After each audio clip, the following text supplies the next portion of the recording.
Hey y'all. So I engaged, which I rarely do, in a conversation on Facebook with somebody about entrepreneurialism, and I was interested to see what y'all thought. He said it was basically, and I would bet money that you've heard this rant before, that don't do anything for free when you're an entrepreneur. That someone who respects you won't ask you to do anything for free. That means that they don't respect your worth, and this is a business, it's not a charity, and kind of that whole shtick. And I'm not mad at it, and I can understand where people they can get frustrated. It happens, and it really, babe, it really bums me out when people kind of get in that angry space and that kind of it was funny because I brought up a couple videos that my man Gary Vee came out with in the past year about working for free and how important it is to work for free, especially if you're in a creative capacity.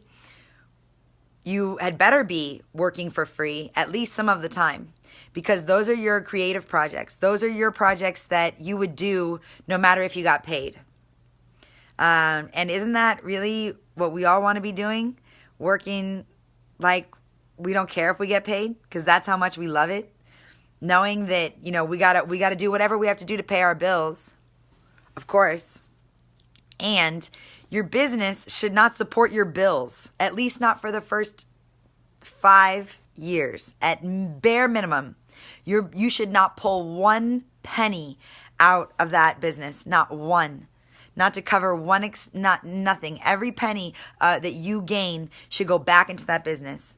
And most businesses aren't profitable within the first few years. So the idea that I really have to get this together and I really have to charge this money. If I had that mentality when I first started out, I would not be 5 years strong with Clutch Crowns this month, or I think it's next month. And I tell you what, we wouldn't have had the ebony cover with Beyonce's mom. We wouldn't have had these fashion weeks. And here, I'll give you most people gave me all kinds of hell for not charging these designers for me making jewelry for them for their runway shows, right? This is the real deal. This is how this works. I didn't know. I had no idea how it works. And I felt, I was in this scared space where I was like, well, I don't want to say no, and I don't want to ask for money. And I felt, so it was anxious, anxiety riddled. And looking back on it now, I find out that when a clothing designer does a runway show, they get sponsors. They get an accessories sponsor. They get a booze sponsor. They get all these sponsors to help them mitigate all the costs of putting on that runway show, because that shit's expensive. So instead of getting 5, 10, 20 grand in cash money as a basic operating advertising cost for almost any fashion label, accessories label, is to pay for runway exposure. And instead of paying to play, I brought something unique to the table. So that designer actually took a $5,000 to $10,000 hit just to work with me. 5 or 10 grand that she could have had in her pocket to help her cover expenses and maybe get a more fancy venue or whatever. And she didn't want that. She wanted artistically to go with me. And me at the same time is on the other end of that, is on the other side of that coin going, well, I'm going to give it away. I want to work with her that bad, so I'm going to do it for free. And that's the beauty. And you're going to get taken advantage of sometimes. That's okay. I learned the most from that shit. I learned the most from those experiences. I just had someone, I can't say their name yet. I could, I'm not going to. A pretty famous person hang on to my crowns for 3 months when they were only supposed to have them for 13 days. And, I was bummed. I was blown away. And I've had people say, you should charge them. I always go back to Gary Vee, man. Kindness. I learned a lesson. I learned that maybe I don't want to work with that person in the future. Maybe I do. We'll see. It cracks me up how many people say that they listen to Gary Vee and that they love Gary Vee or they get Gary Vee, and then they don't put his principles into practice. So it applies. It applies.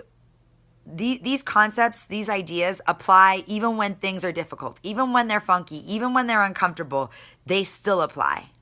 And it's the difference between some of the biggest opportunities that you'll ever experience and, feeling cool and like are worth a lot of money hourly and not getting to do that stuff.